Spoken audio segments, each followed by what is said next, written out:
తెలుగువారి number 1 choice Telugu matrimony. KCR కు అవినీతి మరక వెనుక హరీష్ రావు, సంతోష్ రావు ఉన్నారంటూ ఎమ్మెల్సీ కవిత వ్యాఖ్యలు పెను దుమారాన్ని రేపాయి. సీబీఐ విచారణకు ముందుగానే కవిత నిజం చెప్పారని కాంగ్రెస్, బీజేపీ నేతలు కౌంటర్ చేశారు. అదే సమయంలో కేసీఆర్ను రక్షించేందుకు కవిత డైవర్ట్ పాలిటిక్స్ కు పాల్పడుతోందని విమర్శించారు. కేసీఆర్ గారు తినలేదు, హరీష్ రావు గారు, సంతోష్ రావు గారు తిన్నారని ఆమె దగ్గరగా ఉండి చూసినటువంటి వ్యక్తి కాబట్టి చెప్పారు. దీని మీద సిబిఐకి ఎంక్వైరీకి వేశారు. దాంట్లో వాస్తవం బయటకు వస్తుంది. మరి కవిత గారు చెప్పినట్టు కేసీఆర్ గారు కడిగిన ముత్యంలాగా వస్తాడా లేదా అనేది దాని రిపోర్ట్ వచ్చినాం.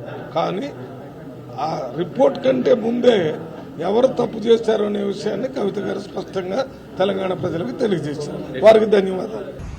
హరీష్ రావు గారికి, సంతోష్ రావు గారికి సంబంధం ఉంది అనేటువంటి మాట చెప్తున్న సందర్భంలో, అంటే కాళేశ్వరంలో అవినీతి జరిగిందని ఆ కుటుంబంలోనే సభ్యురాలు ఉన్నటువంటి కవిత చెప్పిందంటే, మరో మాట కవిత అన్నటువంటి సందర్భం చూసిన హరీష్ రావు గారి హయాంలో జరిగినటువంటి అవినీతి అక్రమాలను గమనించే పక్కన పెట్టినామని, అంటే ఆ రోజు ఎందుకు ఈ అవినీతి అక్రమాలపైన నిలదీయలేరు కవిత గారిని ఈ సమాధానం సమాజానికి చెప్పాల్సిన అవసరం ఉంది. కేసీఆర్ గారు ముఖ్యమంత్రి హయాంలో, హరీష్ రావు గారు ఇరిగేషన్ శాఖ మంత్రిగా ఉన్న హయాంలో కాళేశ్వరం ప్రాజెక్టు స్కామ్ జరిగింది.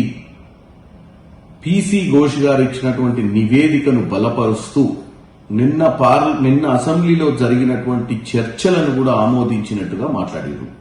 డైవర్ట్ పాలిటిక్స్ అని వచ్చింది. దీన్ని ఇష్యూని డైవర్ట్ చేయడానికి కూడా ఈ పాలిటిక్స్ మాట్లాడతారు.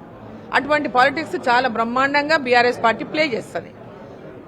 కేసీఆర్ కవిత వేరా, కేసీఆర్ హరీష్ రావు వేరా, కేసీఆర్ కేటీఆర్ వేరా? కుటుంబం అంతా ఒకటే కదా.